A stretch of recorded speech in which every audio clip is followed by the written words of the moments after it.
Hello students, good morning. Welcome to our channel Gaurav expert tutorial. तो आइए हम बताते हैं कि इस चैनल में हम क्या क्या पढ़ेंगे। तो हम अपने चैनल पे इंग्लिश पढ़ेंगे और इंग्लिश क्लास 12 पढ़ेंगे और ये जो है पूरे सिलेबस कंप्लीट करवाएंगे हम बिना किसी टेंशन के। तो आइए हम आपको बता देते हैं कि इंग्लिश के कौन कौन से बुक हम पढ़ेंगे, उसमें क्या क्या से सिलेबस होंगे और 2023 और 24 के बेस्ट पे ये सिलेबस है। तो बिना किसी टेंशन के हम आगे बढ़ते हैं और बस आप बिलीव कीजिए हम पे और हम आपको बेस्ट से बेस्ट स्कोर करवाने में मदद करेंगे। तो बच्चों अभी हमारे पास थोड़े वक्त है, एग्ज़ाम में बहुत वक्त है, तो हम बिल्कुल कम समय में इंग्लिश को कंप्लीट करेंगे। तो आइए जानते हैं कि इंग्लिश में कौन कौन से बुक है और जो है वो कौन कौन से बुक हैं और हम कैसे कैसे पढ़ेंगे। तो इंग्लिश में दो बुक है, जैसे आप जानते हैं कि दो बुक है, एक फ्लेमिंगो है, एक विस्टास है। तो फ्लेमिंगो जो है वो फर्स्ट लेसन हम फ्लेमिंगो से ही पढ़ेंगे, क्योंकि फ्लेमिंगो जो है उसमें थोड़े से स्टोरीज़ हैं और पोएट्री सेक्शन भी बहुत ज़्यादा है। तो हम पहले फ्लेमिंगो ही शुरू करेंगे। तो फ्लेमिंगो में हम बता देते हैं कि फ्लेमिंगो में कितने चैप्टर्स हैं। पहले स्टोरी हम पढ़ेंगे, फिर स्टोरी से शुरू करेंगे। तो आइए पढ़ते हैं।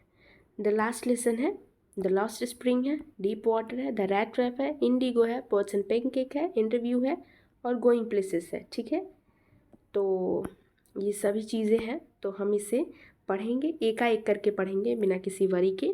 तो आइए हम आगे बढ़ते हैं। आपको कोई भी डाउट होगा तो आप इस चैनल पे पूछ सकते हैं और हम आपके डाउट को सॉल्व भी करेंगे। तो आइए आगे बढ़ते हैं। द लास्ट लेसन जो है, इसमें पहले मैं बता दूँ, एक छोटा सा समरी बता देती हूँ ताकि आप पढ़े तो आपको जल्दी समझ में आए। एक छोटा सा समरी है। समरी ये है कि ये जो चैप्टर है वो एक स्कूल के बारे में है। ठीक है, तो एक स्कूल के बारे में है। जैसे कि फ्रांस में एक स्कूल है, उस स्कूल में बहुत सारे टीचर्स भी हैं और स्टूडेंट्स भी हैं। जाहिर सी बात है, स्कूल में टीचर्स और स्टूडेंट्स होंगे ही। और वहाँ जो है वो फ्रेंच लैंग्वेज टीच की जाती है। जैसे कि हर एक कंट्री की अपनी एक अलग लैंग्वेज होती है, तो वो स्कूल में टीच की जाती है। वैसे ही फ्रांस की एक अलग लैंग्वेज थी और फ्रेंच टीच की भी जाती थी। वहाँ के एक टीचर थे मिस्टर हैमले, और वहाँ का एक बच्चा भी था जो जो मिस्टर हेमले उसे बहुत सारी पार्टिसिपल्स पे चीज़ें याद करने के दिए थे और वो याद भी नहीं किया था, जिससे वो बहुत डरता था। और मिस्टर हेमले जो थे वो थोड़े से रूड उनका एटीट्यूड था, जिससे बच्चे उनसे डरते भी थे। तो और उसके बाद जो है वो प्रूसियन जो है वो प्रूसियन से फ्रांस हार जाता है, जिसकी वजह से प्रूसियन जो है वो हम फ्रांस पे कब्जा कर लेता है। और फ्रेंच पे कब्जा करने की वजह से वहाँ के जो फ्रेंच में स्कूल में जो लैंग्वेज फ्रेंच चलती थी, वो फ्रेंच लैंग्वेज जो है वो हटा दी जाती है। तो क्योंकि वो फ्रेंच तो डिफीट हो चुका था बाय प्रूशियन, इसीलिए तो ऐसे ही है। तो हम इसमें पढ़ेंगे कि और आगे तो छोटा सा समरी हमने आपको बता ही दिया, इसमें पढ़ेंगे। चलिए, तो ऑथर के बारे में सबसे पहले हम पढ़ते हैं। ऑथर जो है वो हमारे हैं अल्फोंस डॉट। ऑथर जो है वो सबसे पहले मैं ये आप खुद से भी पढ़ सकते हैं। खैर, हम ऑथर के बारे में सिर्फ एक आपको छोटा सा डिटेल एक्सप्लेनेशन बता देंगे। ऑथर जो है वो ऑथर बॉर्न किए थे 1840 में और उनकी मृत्यु हुई थी 1897। एक फ्रेंच नोवेलिस्ट से और छोटे छोटे स्टोरी भी वो लिखा करते थे।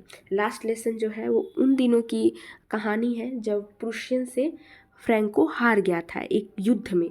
और वो युद्ध कब कौन से ईयर में हुआ था? 1870 से लेकर 1871 में, जिसमें फ्रेंच जो है वो प्रूशिया से हार जाता है। इसीलिए प्रूशिया जो है वो फ्रेंच पे पूरी कब्जा कर लेती है और वहाँ पे जर्मन भाषा बुलवाती है लोगों से। ठीक है, तो इस स्टोरी में हम पढ़ेंगे कि कैसे फ्रेंच जो है वो हार जाता है प्रूशिया से और उस पर क्या क्या यातना होती है।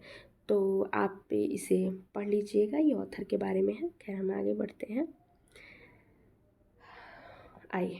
I started for school very let that morning. मैं उस सुबह स्कूल के लिए बहुत देरी से चला था। किसी कारणवश देर हो गया था। ये एक छोटे से बच्चे की बात है जो क्या है कि उस सुबह स्कूल बहुत लेट से जा रहा था। And was in great dread of scolding simply because Mr. Hamley had said that he would question us on participle. और वो जो था वो बहुत डर में भी था, डांट खाने के डर में, क्योंकि मिस्टर हेमल जो थे वो उसके टीचर थे, और मिस्टर हेमल ने उससे पार्टिसिपल पे कुछ क्वेश्चंस दिए थे याद करने को। And I did not know the first word about them. और क्योंकि मैं इसलिए डरा था क्योंकि मैं पार्टिसिपल के बारे में एक वर्ड भी नहीं जानता था, एक शब्द भी नहीं जानता था। अब सोचिए आप कि आपको कोई लेसन दे दिया जाए, कोई किसी टॉपिक पे क्वेश्चंस दे दिए जाए और आपको वो याद ना हो, और कल होकर आपको स्कूल जाना हो, और आपके टीचर्स तो हैं वो ज़रूर आपसे क्वेश्चंस पूछेंगे ही उस पर, और आपको ना आए तो आप ज़रूर डरोगे कि आपके टीचर्स स्कोल्ड करेंगे, आपको डांटेंगे। एट द मोमेंट वो कभी मार भी देते हैं ताकि हम याद कर पाएँ डर की वजह से। तो इसीलिए यहाँ पे भी ऐसे ही है। तो वो बच्चा बता रहा है, for a moment I thought of running away and spending the day out of door. कुछ समय के लिए मैं सोचा कि मैं जो है वो भाग जाता हूँ, और भाग के क्या करता हूँ कि कहीं बाहर दिन बिता लेता हूँ, ताकि मेरा स्कूल भी ख़त्म हो जाएगा और किसी को पता भी नहीं चलेगा। It was so warm so bright. और जो था वो, जिस दिन मैं स्कूल के लिए लेट हुआ था वो दिन काफ़ी चमकीला था, काफ़ी सुंदर था, काफ़ी लुभावना सुहावना था।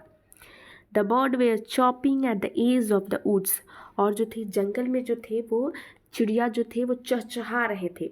And in the opening field back of the saw mill the Prussian soldiers were drilling. और वहाँ पे एक आरा मिल भी था। आरा आप समझ रहे हैं कि जिसमें लकड़ियों वगैरह को काटा जाता है, तो वो मिल था, और उसके जस्ट पीछे, यानी उसके पीछे जो थे एक बड़ा सा खुला मैदान था जहाँ पे प्रूशियन के जो सोल्जर्स थे परेड कर रहे थे। यानी कि उनका, आप जानते हैं कि आर्मी जो है वो परेड करते हैं, एक रो में खड़े होते हैं और परेड करते हैं। It was all much more tempting than the rule for participle, but I had strength to resist and hurry up to school. ये सब जो था वो काफ़ी पार्टिसिपल के नियम की अपेक्षा अधिक लुभावना था, क्योंकि पार्टिसिपल तो उसे याद नहीं था, इसलिए उसमें उसको इंटरेस्ट भी नहीं था। और जो सोल्जर्स परेड कर रहे थे, बॉस चॉपिंग कर रहे थे, वो इससे लुभा रहे थे, वो इससे अपनी तरफ अट्रैक्ट कर रहे थे बच्चे को। पर उसने इन सब को नज़रअंदाज कर दिया और जल्दी जल्दी स्कूल के लिए चल पड़ा। ठीक है, क्योंकि स्कूल तो जाना था। When I passed the town hall, there was a crowd in the front of bulletin board. तो जब मैं टाउन हॉल के पास से गुजरा तब नोटिस बोर्ड के सामने भीड़ लगी थी। बुलेटिन बोर्ड का यहाँ पे जो है इसका मतलब है नोटिस बोर्ड।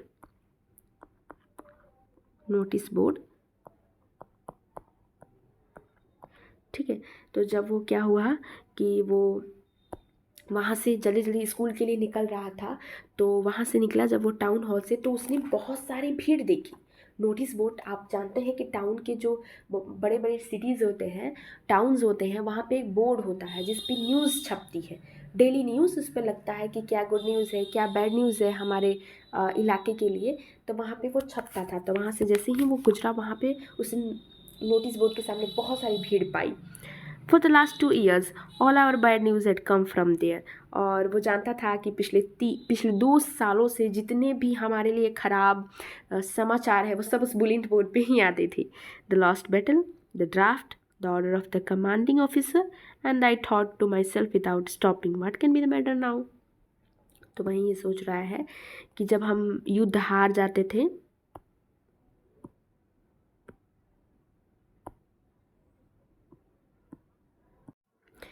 तो यही ये सोच रहा है कि जब हम युद्ध हारते थे तो उसकी भी जो खबर बुलेटिन बोर्ड पे ही आती थी, नोटिस बोर्ड पे ही आती थी।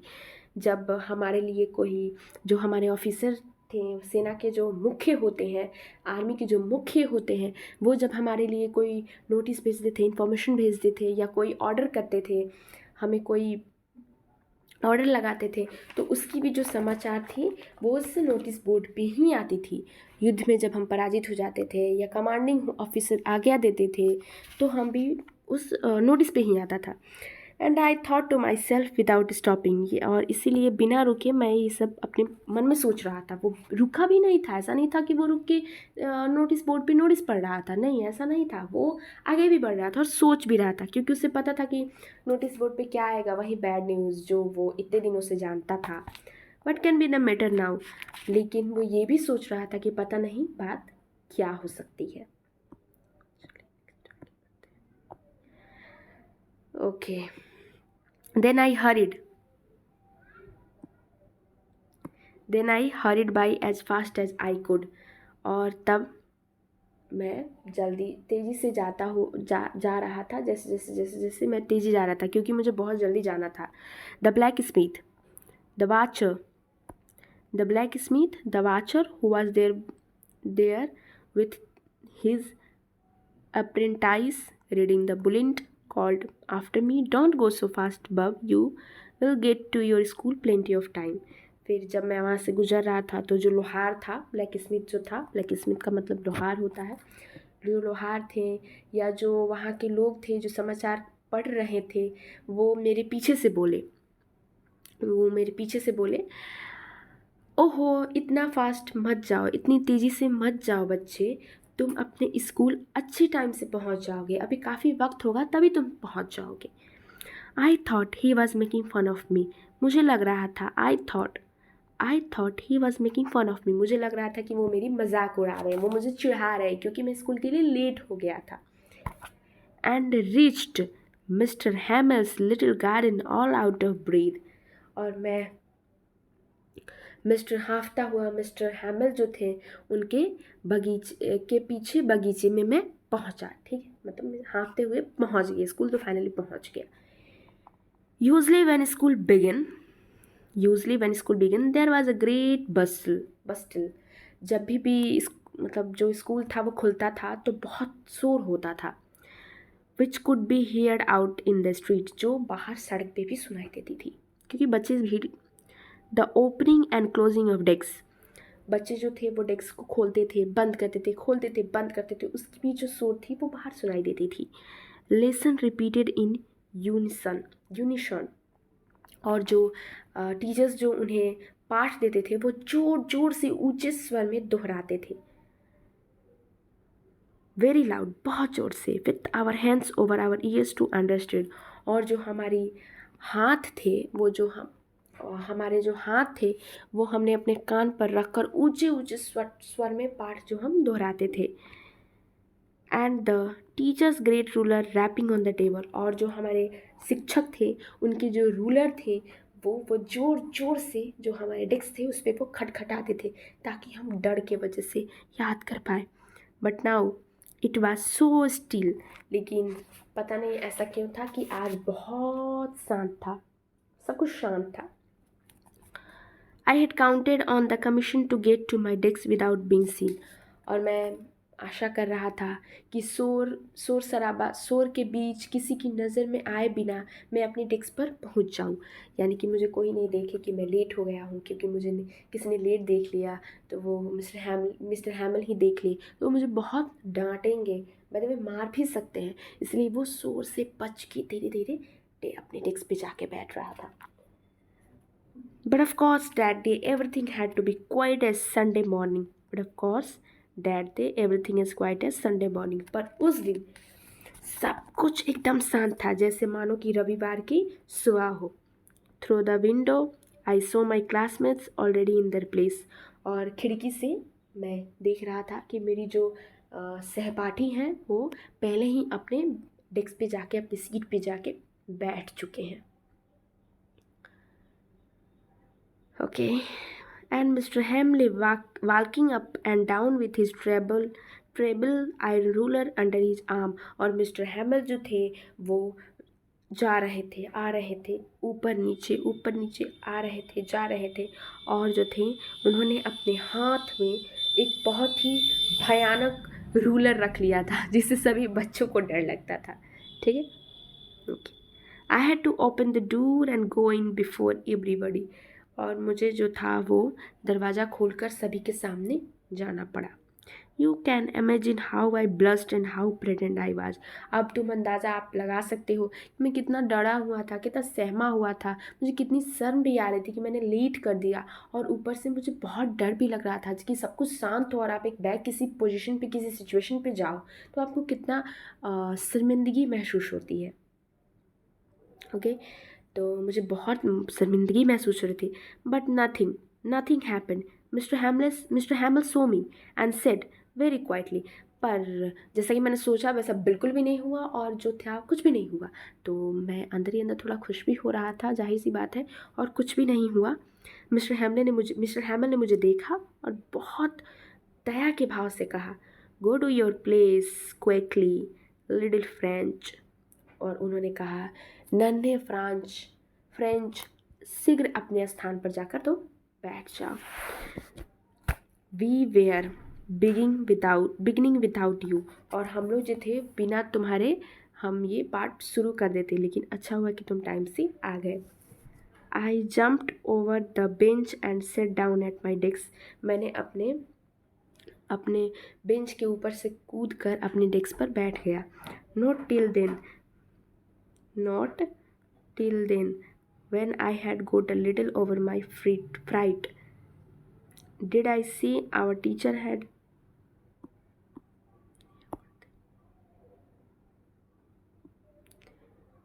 but I jumped over the bench and sat down at my desk। मैं अपने बेंच से कूदा और अपने डेस्क पे जाके बैठ गया। Not till then when I got a little over my fright।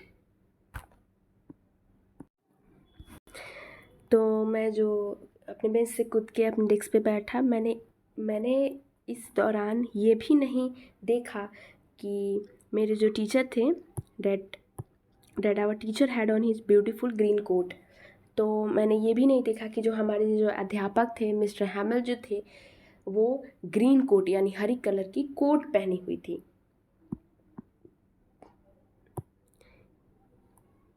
He is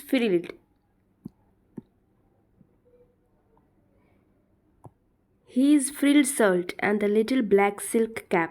और वो झालीदार जो थे वो शर्ट पहने हुए थे और छोटे से ब्लैक कलर के सिल्क कैप भी पहने हुए थे, all embroidered.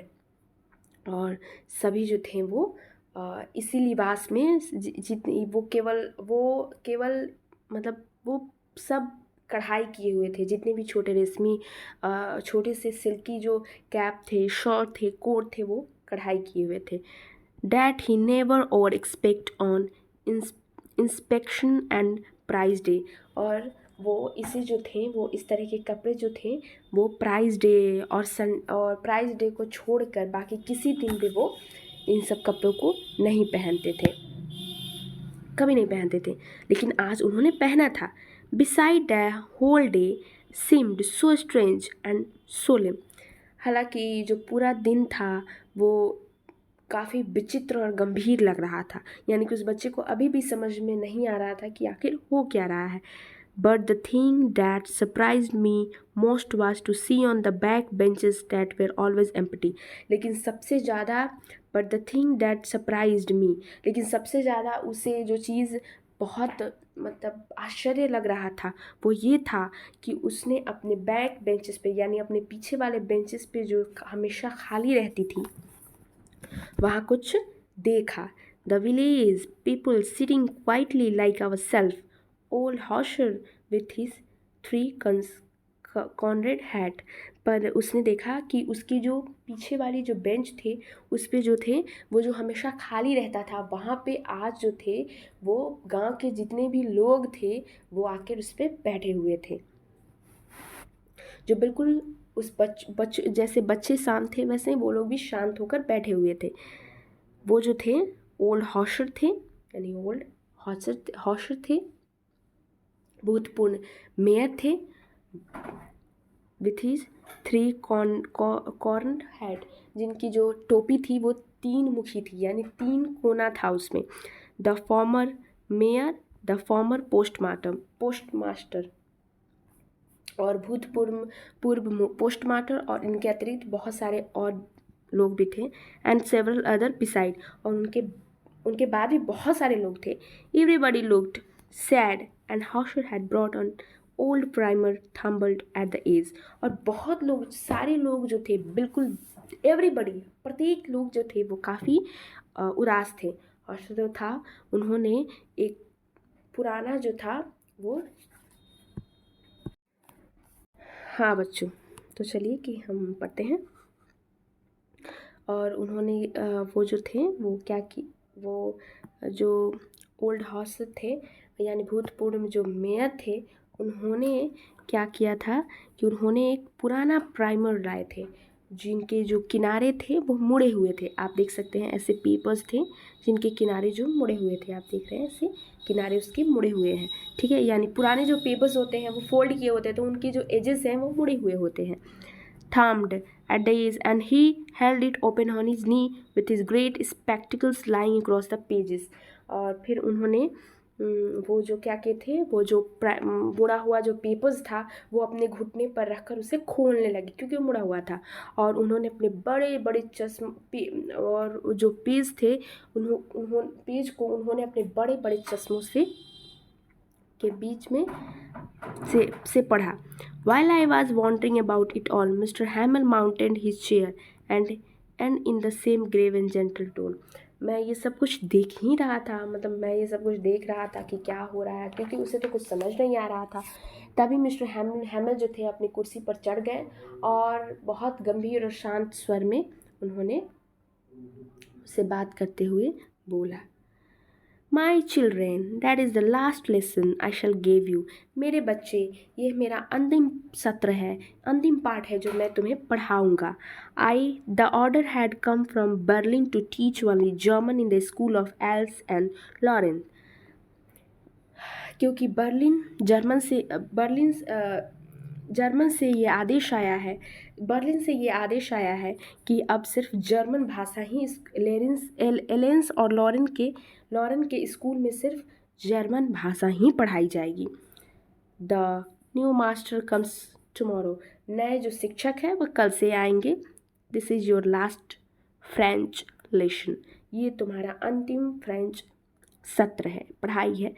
I want you to give very attentive. मैं चाहता हूँ कि मैं इसे बहुत यादगार बना दूँ. What a thunderclap these words were to me.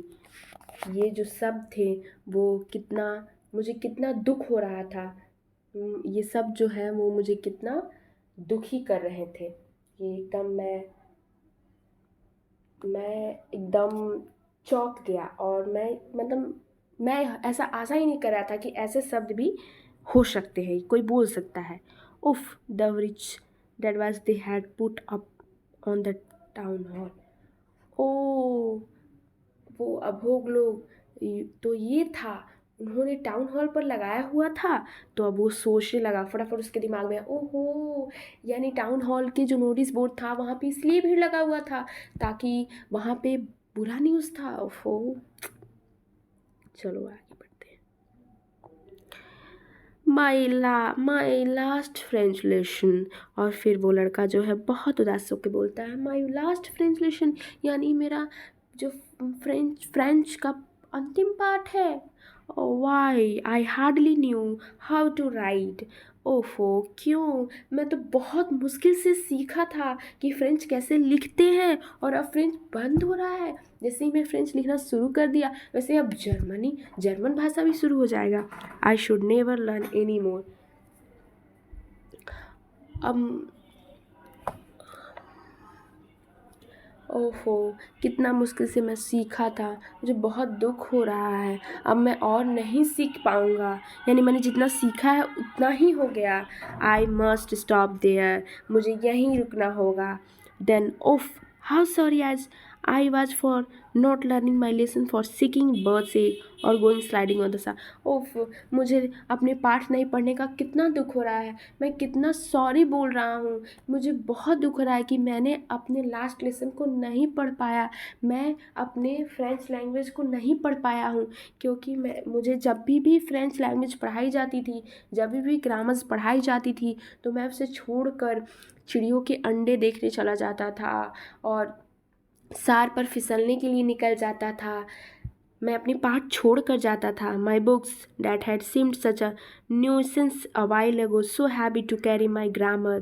और ये मेरे जो किताब थे जो कुछ समय पहले मुझे बहुत भारी लग रहे थे, मुझे ये उठाने में बहुत भारी लग रहा था. My grammar, मेरे जो ग्रामर थे वो भी. My history of the sense were old friends now that I could not give up. और जो मेरे हिस्ट्री थे बहुत सारे साइंस के, मेरे पुराने दोस्त जो थे, that I could not give up, जिसे मैं अब नहीं छोड़ सकता. And Mr. Hamill too, the और मिस्टर हैमल को भी. The idea that he was going away, that I should never see him again. फिर उसने दुख जताते हुए ये भी कहा कि ओह, अब मैं मिस्टर हैमल के रूलर और उनकी विचित्रता को भूल गया. मैं मतलब अब उन्हें कभी नहीं देख पाऊँगा. मैं अब उन्हें कभी नहीं देख पाऊँगा और मैं उनके रूलर मतलब मैं उन्हें अभी कभी नहीं देख पाऊँगा. Made me forget all about his ruler and how cranky he was. और अब मुझे मैं सब कुछ भूल गया कि मिस्टर हैमल अपने रूलर को कैसे कैसे ज़ोर से पकड़ते थे, वो हमें कैसे डराते थे, ये मैं सब कुछ भूल गया. अब बस मुझे ये याद आ रहा है कि मैंने अपने पाठ को क्यों नहीं पढ़ा. Poor man, it was in honor of this last lesson that he had put on his fine Sunday clothes. ओहो बेचारा आदमी, इसीलिए इस लास्ट लेसन यानी अंतिम पाठ के सम्मान में आज उन्होंने रविवार के दिन पहने जाने वाले बढ़िया कपड़े पहने थे. अब मुझे समझ में आया, मतलब उस बच्चे को अब समझ में आया कि उनके टीचर्स जो हैं वो हरे कोट, काली जो थी वो सिल्क की टोपी और जो छालेदार जो थे वो शॉर्ट्स क्यों पहने हुए थे, क्योंकि फ्रेंच जो लैंग्वेज थी वो अब समाप्त हो रहे थे और उसके हॉनर में सम्मान देने के लिए उन्होंने वो अच्छे कपड़े पहने थे, क्योंकि अब वो भी जा रहे थे. एंड नाउ आई अंडरस्टूड, और अब मुझे समझ में आ रहा है. अब मुझे समझ में, यानी बच्चे को अब समझ में आ रहा है सब कुछ. Why the old man of the village were sitting there in the back of the room. अब मुझे समझ में आ रहा है कि क्यों गांव के बुजुर्ग लोग जो हैं वो रूम, जो हमारे कमरे हैं, जो हमारे कक्षा है, उसके पीछे वाले बेंच पे बैठे हुए हैं. It was because they were sorry to that they could not go to school more. और इसीलिए वो, मतलब जो बूढ़े लोग हैं गांव के, वो इसीलिए यहाँ आए हैं क्योंकि वो सॉरी बोलना चाहते हैं. वो इसलिए सॉरी बोलना चाहते हैं क्योंकि वो स्कूल नहीं गए, इसीलिए वो सॉरी बोलना चाहते हैं. क्यों नहीं आए? It was their way of thanking our master for his 40 year of faithful service. और इसीलिए वो आए हैं आज, ताकि वो हमारे अध्यापक जो हैं, हमारे टीचर जो है, मिस्टर हेमल है या बहुत सारे स्कूल में टीचर्स जो हैं, उन्हें वो रिस्पेक्ट दें. और उनके जो 40 वर्ष जो मिस्टर हेमल और बाकी टीचर जो 40 वर्ष इस स्कूल में रहकर पढ़ाए हैं, अपनी ईमानदारी से अपने काम को किया है, उसके लिए वो धन्यवाद करने आए हैं गांव के लोग. And of showing their respect for our country that was their no more. और अब वो हमारे कंट्री यानी हमारे देश के लिए भी सम्मान देने आए हैं, क्योंकि अब नहीं रहा, क्योंकि अब तो वो हार चुका है और उस पर दूसरी देश की कब्जा हो जाएगी, तो अब तो वो हमारा कंट्री नहीं रहेगा. While I was thinking of all this, मैं ये सब कुछ सोच ही रहा था. I heard my name called. It was my turn to recite. मैं ये सब कुछ सोच रहा था, तभी किसी ने मेरा नाम बुलाया, तो मेरा ध्यान हटा. किसी ने मेरा नाम बुलाया. अब ये मेरी बारी थी कुछ कहने की. What would I not have given to be able to say that dreadful rule for the participle all through very loud and clear. Participle सुनाने की बारी अब मेरी थी, तो मुझे बुलाया गया. मैं क्या कुछ नहीं कर सकता था पार्टिसिपल के रूल्स जो थे उनको साफ साफ बोलने के लिए. एंड विदाउट वन मिस्टेक, बिना किसी गलती किए. But I got mixed up on the first word and stood there. लेकिन मैंने पहले ही जो शब्द थे वो मैंने क्या किया कि भ्रमित हो गया, मतलब मैं गड़बड़ हो गया, क्योंकि मुझे तो याद था ही नहीं, पार्टिसिपल के बारे में तो उसे कुछ पता था ही नहीं, तो वो गड़बड़ हो गया और वो खड़ा रहा. Holding on to my desk, my heart beating and not daring to look up. और मैं वहाँ खड़ा रहा क्योंकि मैं एक शब्द भी अच्छे से नहीं बोल पाया। मैं वहाँ खड़ा रहा, मैंने अपने डेस्क पे खड़ा रहा। मेरा दिल जो है काफ़ी धड़क रहा था और मुझे ऊपर देखने की हिम्मत तक नहीं हो रही थी। I heard Mister Hamel say to me, I won't scold you little French. मैंने सुना कि मिस्टर हैमल ने मुझे कहा, मैं तुम्हें नहीं डांटूंगा मिस्टर छोटे से Frank, you must feel bad enough. तुम्हें खुद बुरा लग रहा होगा, तुम्हें खुद बुरा लग रहा होगा। मैं तुम्हें नहीं डांटूंगा।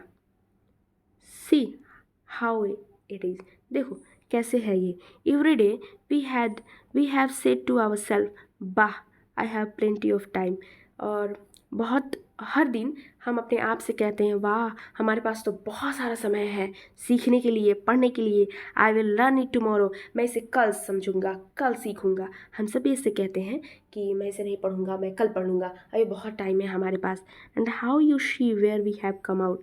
और हम अब देखो कि कैसे कल कल कल कल करते करते आज हम कहाँ आ पहुँचे हैं।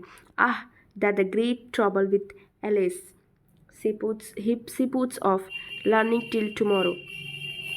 देखो तो कल कल कल कल करते करते हम लोग कहाँ आ गए हैं। एलिस के साथ यही बड़ी मुसीबत है, वो एलिस का पढ़ने के लिए टाल देता है। हम इसे कल पढ़ेंगे। Now those fellow out there will have the right to say to you. और अब जो बाहर के लोग हैं वो तुमसे पूछेंगे, वो उनका अब अधिकार हो गया, वो तुमसे पूछेंगे, how it is you pretend to be French man and yet you can neither speak nor write your own language. और जो बाहर के लोग हैं वो तुमसे पूछेंगे, ओफ तुम तो अपने आप को कैसे बताते थे कि मैं फ्रेंच मैन हूँ और तुम्हें अपनी लैंग्वेज बोलने भी नहीं आ रही और ना ही लिखने आ रही है। But you are the not worst poor little France, लेकिन तुम इतने बुरे भी नहीं हो poor little France. We all have a great deal to reproach our self with. यहाँ तक कि बहुत बातों के लिए हम सबको अपने आप को दोष देना होगा, क्योंकि कहीं ना कहीं हम सब में दोष है। Your parent were not and your parent were not anxious enough to have you learn. तुम्हारे जो पेरेंट्स है, तुम्हारे गार्जियंस जो है, वो भी तुम्हारे माता पिता जो है वो भी इतने इच्छुक नहीं थे कि तुम सीखो, तुम पढ़ो। They preferred to put you to work on a farm or at mill. तुम्हारे माता पिता तो तुम्हें फार्म में और तुम्हें मिल में काम करने के लिए सलाह देते हैं, बोलते हैं वहाँ जाओ और वहाँ काम करो, so as to have a little more money, ताकि थोड़ा सा पैसा आ सके। And I have been to blame also. और मैं अपने आप को भी दोषी कह रहा हूँ। देखिए तो मिस्टर हैमल अपने आप को भी दोष दे रहे हैं और बोल रहे हैं कि मैं खुद भी दोषी हूँ। बच्चे तो नहीं याद कर रहे हैं क्योंकि वो बच्चे हैं, हम उन्हें टास्क देते हैं, वो घर जाते हैं, घर में जो है पेरेंट्स भी उन पर ध्यान नहीं देते। वो चाहते हैं कि मेरे बच्चे जो है मिल में जाएँ, किसी दूसरे अदर कंपनीज़ में काम करें, छोटे छोटे जगहों पे, ताकि हमें थोड़े थोड़े पैसे आ सके। लेकिन यहाँ तो मैं खुद भी अपने आप को ब्लेम कर रहा हूँ। अब देखिए कि मिस्टर हैमल अपने आप को क्यों ब्लेम कर रहे हैं। Have I not often sent you to water my flowers instead of learning your lesson. क्या मैं नहीं तुम्हें पाठ याद करने के समय में तुम्हें मैं भेज देता था कि जाओ मेरे पौधों के पानी दो, तो मुझ में भी तो कमी है। तो ये मिस्टर हैमल कहते हैं कि मैंने भी तो अपने पौधों को पानी देने के लिए तुम्हें बोला कि तुम्हारे पाठ को तुम्हें याद नहीं करने दिया और बोला कि जाओ मेरे पौधे को पानी दो। And when I wanted to go to fishing, did I not just give you a holiday? और जब मुझे मेरा मन कर रहा था कि मैं जाऊँ थोड़ी फिशिंग करूँ, तो मैं भी तो तुम्हें छुट्टी दे देता था कि जाओ कि आज तुम छुट्टी करो, कि तुम छुट्टी पे रहोगे तो मुझे भी हॉलीडे मिल जाएगी और मैं भी अपने फिशिंग का काम कंप्लीट कर लूँगा।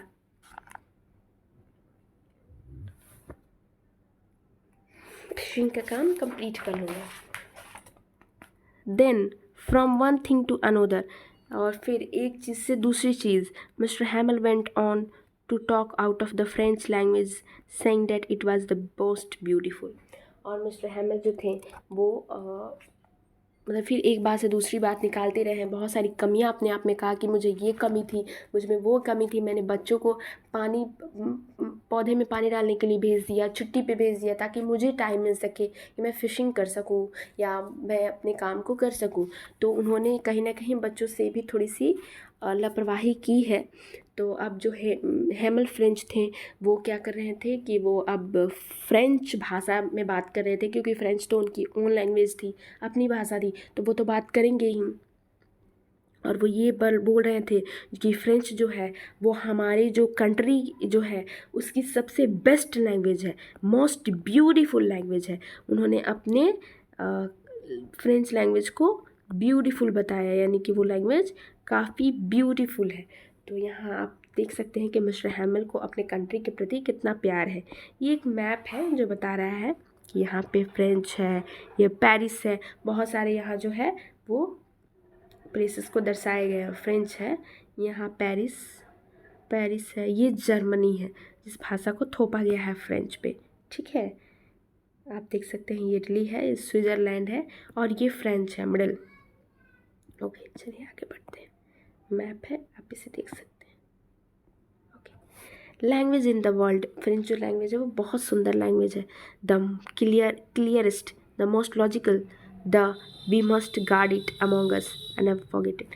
जो हमारा लैंग्वेज है वो बहुत सुंदर है, काफ़ी साफ़ सुथरी भाषा है, बिल्कुल भी काफ़ी साफ़ सुथरी है, संसार की स्पष्ट है, सबसे तर्क संगत भी भाषा है, ठीक है। लॉजिकल, तर्क संगत, लॉजिकल का मतलब होता है तर्क संगत, तर्क तर्क संगत। आप इसे सर्च करिएगा तो पता चलेगा कि तर्क संगत होता है, यहाँ की आप जान लीजिए, आप अपनी टेक्स्ट में भी लिख सकते हैं। ओके, इसीलिए हमें इसे कभी नहीं भूलना चाहिए। Because when people are insulted, as long as they hold fast to their language, it as if they had the key to their prison। क्योंकि लोग जो होते हैं, जब हम अपने मध्य इसकी रक्षा करनी होगी, ठीक है। अब हमें फ्रेंच लैंग्वेज की रक्षा करनी होगी और हम इसे कभी नहीं भूलेंगे, क्योंकि जब किसी समाज को गुलाम बनाया जाता है, किसी भी सोसाइटी को गुलाम बनाया जाता है, जैसे कि मानिए यहाँ पे मिस्टर हैमल और फ्रांस को यहाँ गुलाम बनाया जा रहा है, तो यहाँ पे भी जो है वो मिस्टर हैमल और फ्रेंच को भी गुलाम बनाया जा रहा है। तो एक सोसाइटी है, अगर बाय द वे कि कोई सोसाइटी हो और उसे किसी समाज ने क्या किया हो, किसी अदर सोसाइटी ने उस पर दबाव बनाया है, उसको गुलाम बनाया है, तो जब तक वे उस समाज के लोग जो है अपनी भाषा को कसकर पकड़े रहते हैं, तब वो ऐसा है कि मानो उसके पास अपनी जेल की चाबी है। तो यहाँ है ना, ये they had the key to prison, यानी कि जैसे कि मानिए कि यहाँ एक सोसाइटी है, हम आपको ये अच्छे से समझाते हैं। सपोज कि ये एक सोसाइटी है, ठीक है, जो हिंदी बोलती है, ठीक है, जो हिंदी बोलती है, हिंदी। और ये एक सोसाइटी है जो सपोज कि आपको कोई और भाषा बोलती है। ये हम आपको बताते हैं, ये एक सोसाइटी है, ये एक सोसाइटी है और ये एक सोसाइटी है। ये सोसाइटी हिंदी बोलती है, ये सोसाइटी तमिल बोलती है, ठीक है। बाय द वे ये सोसाइटी जो है वो हिंदी, या हिंदी सोसाइटी है जो तमिल, सपोज कि तमिल सोसाइटी है जो वो हिंदी पे कब्जा कर लिया है, ठीक है। तो अगर हिंदी पे उन्होंने कब्जा कर लिया और वो बोलेंगे कि नहीं तुम भी तमिल बोलो, और हिंदी के लोग जो है वो हिंदी ही बोलेंगे, तो वो क्या करेंगे, उनके लिए वो जेल की चाबी होगी, क्योंकि अब तो तमिल ने उन पे राज जमा लिया है, कब्जा कर लिया, तो उन्हें तो तमिल ही बोलना होगा, हिंदी तो वो बोल नहीं सकते। अगर वो बोलेंगे तो उनके लिए मानो कि उनकी जेल की चाबी है। ऐसे ही मिस्टर फ्रेंच भी बोल रहे हैं कि मानो कि वो जेल की चाबी है। यहाँ है ना, ये है ना प्रिजन मतलब जेल होता है, ठीक है।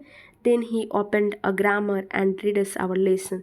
यहाँ पे प्रिजन मतलब जेल होता है, जेल, ठीक है। तब उन्होंने क्या किया कि ग्रामर का बुक खोला और हमारा जो लेसन है वो, हमारा पाठ जो है वो पढ़ रहे थे। It was amazed to see how well I understood it.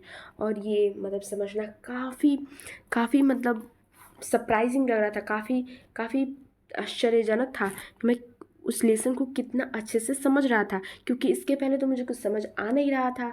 तो अब इस दिन मैं कितना अच्छे से समझ रहा था। All he said सेम्ड so easy so easy. और जो भी वो मतलब देख रहे थे, जो भी वो पढ़ा रहे थे, वो मुझे काफ़ी मुझे मतलब मुझे काफ़ी आसान लग रहा था, बहुत आसान लग रहा था। I think to that I had never listened so carefully. मुझे लग रहा था कि मुझे इसलिए ये समझ नहीं आ रही थी क्योंकि मैंने इसे कभी इतने अच्छे से समझा नहीं था या जाना नहीं था, है ना। And that he had never explained everything with so much patience. और ऐसा भी हो सकता है कि उन्होंने इस चीज़ को कभी भी इतने पेशेंस से, यानी इतने धैर्य से, इतने प्यार से कभी नहीं पढ़ाया, क्योंकि वो आज इसलिए इतने प्यार से पढ़ा रहे हैं। मे बी ये भी रीज़न हो सकता है क्योंकि वो अब जो है इस कंट्री से जा रहे हैं, इस कंट्री पे दूसरे लोगों का जो है आधिपत्य हो रहा है, दूसरे लोग इसे डिफेट कर चुके हैं, दूसरे लोग अब इस पे कब्जा कर चुके हैं, दूसरी जगह, दूसरे प्लेस। तो इसलिए वो जो है वो अपने लैंग्वेज को बहुत प्यार करते हैं, इसलिए वो आज इस लैंग्वेज को बहुत पेशेंस के थ्रू बहुत अच्छे से इसे पढ़ा रहे हैं। It seemed almost as if the poor man wanted to give us all that he knew before going away and to put it all into our head at one stroke. और ऐसा लग रहा था कि मानो और मतलब कुछ ऐसा लग रहा था कि वो बेचारा व्यक्ति जाने से पहले अपना सारा ज्ञान दे देना चाहता था और एक ही झटके में सारा कुछ हमने अपने सिर में भर देना चाहता था। तो वो जो मिस्टर हैमल वो चाहते थे कि बच्चे जो हैं वो एक ही बार में सभी चीज़ें पढ़ ले और मैं उन्हें सारा ज्ञान एक ही बार में दे दूं ताकि बच्चों को सब कुछ पता एक बार में उनके दिमाग में चला जाए और वो सब कुछ याद कर ले, वो अपने लैंग्वेज को कभी ना भूले। After the grammar we had a lesson in writing. Grammar के बाद हमारा जो आगे का जो काम था वो था कि हम लिखेंगे भी, लिखना भी सीखेंगे। That day mister हैमल had new copies for us.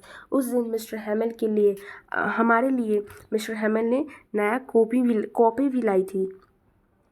Writing in a beautiful round hand. और जो है वो छोटे छोटे लिखावट, सुंदर गोला लिखावट में लिखा गया था। फ्रांस एलेस और ऐसे ही उस कॉपी पे लिखा हुआ था छोटा छोटा एलेस के फ्रांस एलेस, ऐसे ही उस कॉपी पे लिखा हुआ था। They looked like little flags floating everywhere in the school room. ऐसा लग रहा था कि पूरे स्कूल के जितने भी रूम थे उसमें जो है छोटे छोटे झंडे लग रहे थे। Hung from the road at the top of our decks. ऐसा लग रहा और कैसी शांति छा गई थी, ठीक है, और बहुत सुंदर से झंडे की तरह दिख रहा था। We ought to have seen how everyone set to work and how quiet it was. और देखने में बहुत अच्छा लग रहा था कि सब एक साथ बैठे हुए थे और सब अपना काम कर रहे थे। The only sound was the scratching of the pens over the pen. और सिर्फ एक ही आवाज़ आ रही थी पूरे क्लास में, पूरे स्कूल में, बस एक ही आवाज़ आ रही थी। बस क्या, शोर की आवाज़ नहीं आ रही थी, बच्चे हल्ला करने की आवाज़ नहीं आ रही थी, ना टीचर्स की कुछ बोलने की आवाज़ आ रही थी, ना रूलर की आवाज़ आ रही थी। बस एक ही चीज़ की आवाज़ आ रही थी कि बच्चों ने अपने पेन से जो थे वो पेपर पे लिखावट कर रहे थे। और जब हम किसी चीज़ पे लिखते हैं तो वो साउंड यूज़ करता है। तो वैसे ही मिस्टर हैमल भी बता रहे हैं। Once some beetles flew in, but nobody paid any attention to them, not even the little ones. कभी कभी जो थे बहुत सारे गौरैये उड़कर आते थे पर किसी ने उसकी तरफ ध्यान नहीं दिया। यहाँ तक कि जो छोटे बच्चे थे उन्होंने भी ध्यान नहीं दिया। Who worked right on tracing their fish hooks as if it was French too. उन्होंने भी नहीं दिया। यहाँ तक कि छोटे बच्चे ने भी अटेंशन नहीं दिया जो मछली पकड़ने के लिए हुक ट्रेस जो है यानी कॉपी पर करते रहे, मानो ये कि ये भी फ्रेंच ही हो, ठीक है। तो ऐसा है कि वो अपने कॉपी पे लिख रहे थे, उन्हें किसी भी चीज़ से कोई फ़र्क नहीं पड़ रहा था क्या आ रहा है क्या जा रहा है। On the roof the pigeons could very low and I thought to myself, will they make them sing in German, even the pigeon. तो छत पे जो थे वो जो पिजन थे, गोरे जो थे वो पिजन्स जो थे वो कबूतर जो थे वो धीमे स्वर में गुटुरगु कर रहे थे, और मैं सोच रहा था क्या वे इसे भी जर्मन में गवाएंगे, कबूतर से भी। तो देखिए कि फ्रेंच जो छोटा बच्चा था वो कितना इनोसेंट था, कितना इनोसेंट था, कितना काइंड था, कि वो ये सोच रहा था कि क्या हमसे भी तो जर्मन बुलवाएंगे ही, क्या वो कबूतर पक्षी से भी बुलवाएंगे। Whenever I looked up from my writing, I saw Mr. Hamel sitting motionless in his chair and gazing first at one thing. जब मैं अपने राइटिंग मतलब जो कुछ भी मैं लिख रहा था वो मैं लिख के जब सर उठाया तो मैंने देखा कि मिस्टर हैमर जो थे अपने कुर्सी पर बिल्कुल उदास बैठे हुए थे, और एक चीज़ को देख रहे थे, फिर दूसरी चीज़ को देख रहे थे, देन एट अनोदर दूसरी चीज़ों को देख रहे थे, एक से दूसरी चीज़ों को बस देख रहे थे और बिना किसी इमोशन के, as if he wanted to fix in his mind just how everything looked in that little school room. ऐसा लग रहा था कि जैसे कि वो चाहते हैं कि इस स्कूल के छोटे से जो रूम है उसमें क्या क्या है वो अपने आँखों में भर लेना चाहते थे, ताकि वो सब कुछ याद रख सके और उस मेमोरी क्रिएट कर सके। वो मेमोरी क्रिएट कर रहे थे ताकि वो सब कुछ उन्हें याद रहे और वो मिस ना करे। Fancy, for 40 years he had been there in the same place with his garden outside the window and his class in front of him। और पिछले 40 सालों से इसी जगह पे, इसी बगीचे के बाहर, इस खिड़की के बाहर हमारे क्लास जो थे and his class in front of him, उनका क्लास जो था उनके सामने था। ठीक है,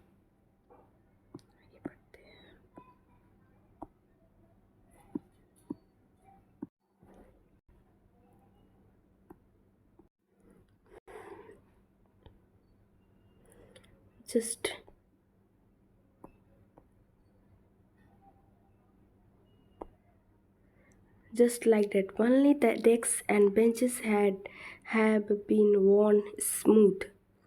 और जो बेंच थी, डेस्क थी, वो जो थी ना वो घिस घिस के एकदम स्मूथ हो गई थी, यानी एकदम चिकनी हो गई थी।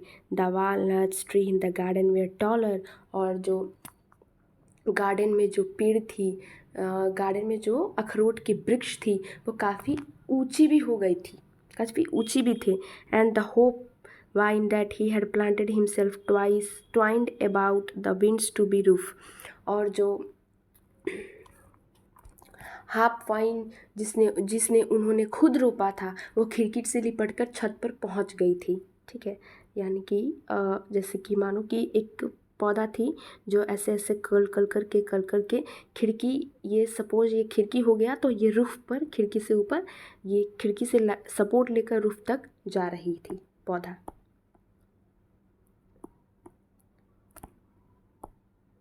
ठीक है, how it have broken his heart to leave it all, poor man. और फिर इन सब को छोड़ते हुए उनका दिल कैसे टूटा होगा, बेचारा आदमी। उन्हें कितना बुरा लगा होगा कि उनकी 40 साल की ईमानदारी की मेहनत जो थी अब वो छीना जा रहा था, वो अब दूसरी जगह जा रहे थे, उनका ट्रांसफ़र हो रहा था। वो बहुत बुरा महसूस कर रहे थे। To hear his sister moving about in the room above packing their trunks, और ऊपर उनकी बहन जो थी उनकी चलने की आवाज़ सुनाई दे रही थी। जो ट्रंक था उनमें वो पैक कर रही थी, अपनी सामान पैक कर रही, क्योंकि उन्हें तो ये कंट्री छोड़ के जानी थी ना, तो वो सामान पैक कर रहे थे, क्योंकि उनको यहाँ पे नहीं रखा जा रहा था, ट्रांसफ़र किया जा रहा था यहाँ से, इसलिए वो सामान पैक करके यहाँ से जा रहे थे, जाने की तैयारी कर रहे थे। For that day must leave the country next day, और उसके अगले दिन ही उन्हें देश छोड़ना था। तो छोड़ने के लिए तो वो तैयारी कर रहे थे कि हाँ अब हम दूसरी जगह जाएंगे। But he had courage to hear every lesson to the very last, लेकिन परंतु उनके पास इतनी हिम्मत थी कि उन्होंने हर पाठ को अंतिम तक सुना, यानी अपने लैंग्वेज को अंतिम तक सुना। After writing we had a lesson in history and then the babies chanted their be bi bo बू।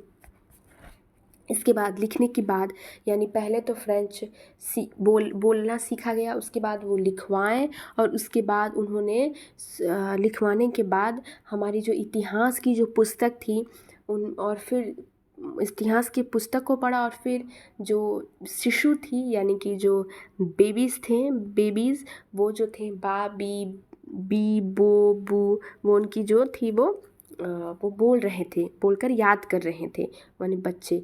Down there at the back of the room old Hauser had put on his spectacle and holding his primer in both hands. यही बताया जा रहा है कि जो room जो था, वो कक्षा जो था, उसके पीछे जो ओल्ड हॉशर बैठे हुए थे, उन्होंने अपना चश्मा पहन लिया और दोनों हाथों में प्राइमर पकड़े, holding his primer in both hand, दोनों हाथों में प्राइमर पकड़े हुए थे। Spelled the letter with him, और जो थे वो उन्होंने अक्षर पढ़ने का प्रयत्न कर रहे थे, वो अक्षर पढ़ रहे थे चश्मा पहन के।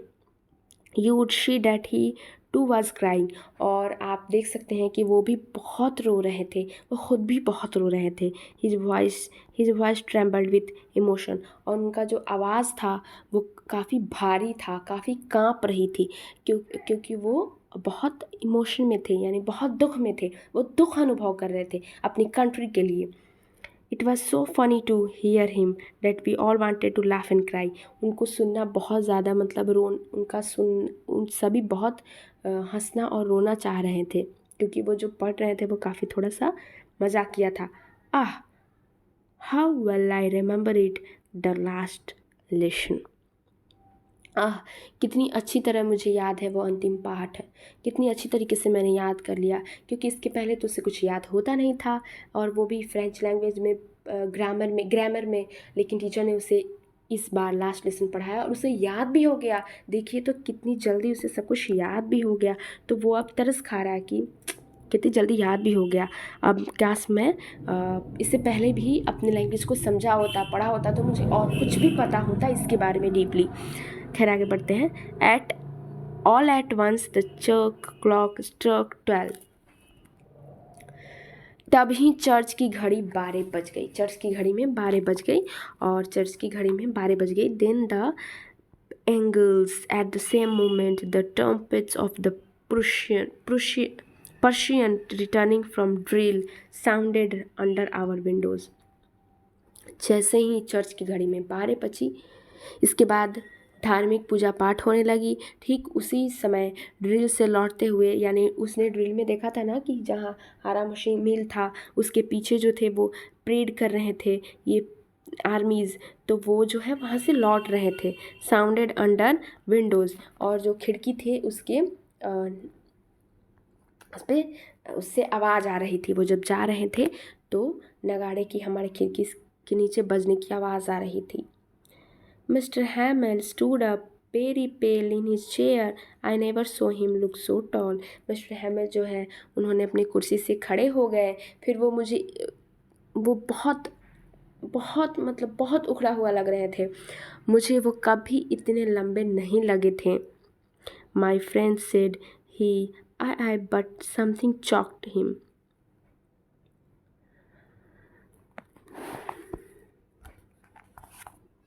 मेरे मित्र, वो बोले, वो मिस्टर हैमल खड़े हुए बहुत उदास थे, और उन्होंने वो बोला मेरा मित्र, मेरे मित्र, मेरे मित्र बोला, और बस यहीं पे बोल के रुक गए। ऐसा लग रहा था कि उनका गला जो है वो रुंध गया है, किसी चीज़ ने उन्हें रोक रखा है।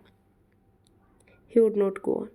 वो आगे नहीं बोल पाए, क्योंकि उन्हें इतना इमोशन, वो अपने कंट्री के प्रति उनका इतना प्यार था, इतना रिस्पेक्ट था, कि जब वो उनसे छीना जा रहा था, जब उस पर दूसरे किसी की हुकूमत हो रही थी, तो इस सोच कर कि हमारा लैंग्वेज जब हमसे दूर हो जाएगा, हम उसे कभी नहीं पढ़ पाएंगे, कभी नहीं लिख पाएंगे, कभी नहीं सीख पाएंगे, तो वो बहुत उन्हें बुरा लग रहा था।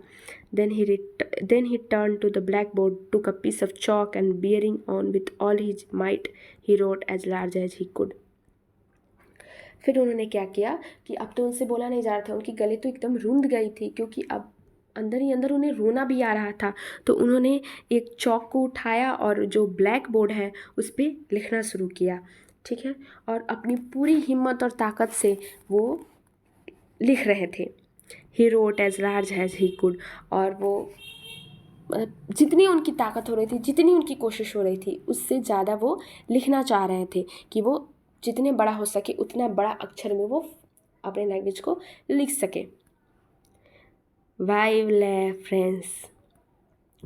फ्रांस चिरंजीवी हो। उन्होंने ये लिखा वाइव ले फ्रांस चिरंजीवी हो।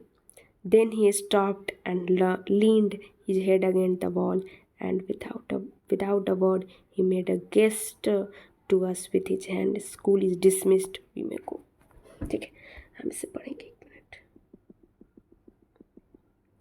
ठीक है, यहाँ तक तो हमने पढ़ लिया, ये हम लाइन समझते हैं।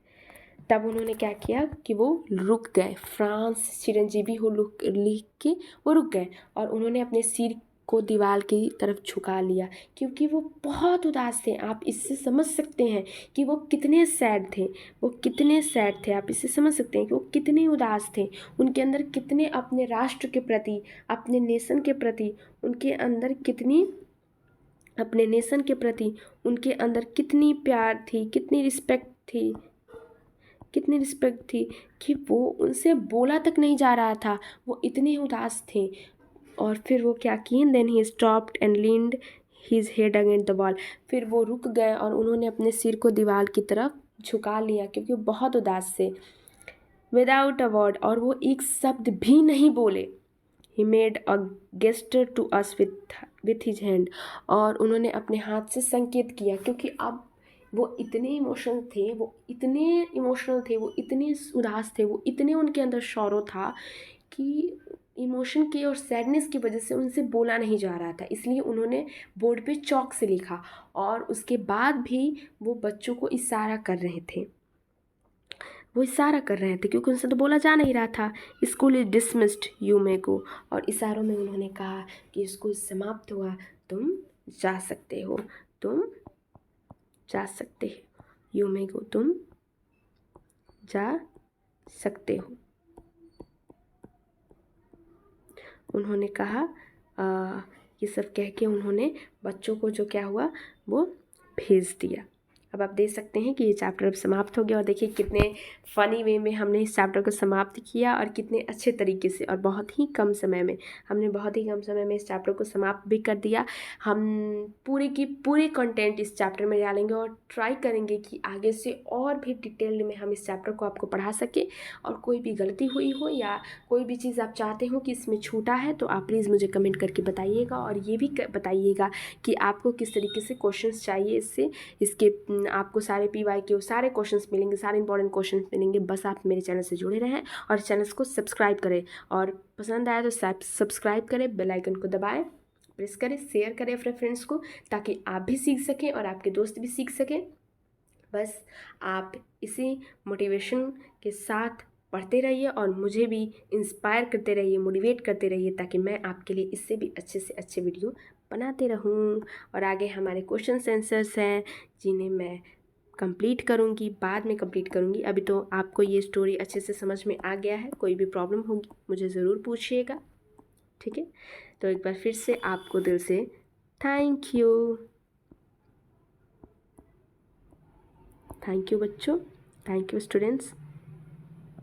ट्राई कीजिए और हम ज़रूर 90 अबव लाएंगे, 98 अबव, ठीक है, हम ज़रूर लाएंगे। और आप कोशिश कीजिए कि आप बेस्ट से बेस्ट स्कोर करो। और अब तो आप हमारे साथ जुड़ चुके हैं, तो आप ज़रूर कीजिएगा। बस आप कमेंट करते रहिए, लाइक करते रहिए, सब्सक्राइब करते रहिए, शेयर करते रहिए और हमसे जुड़े रहिए।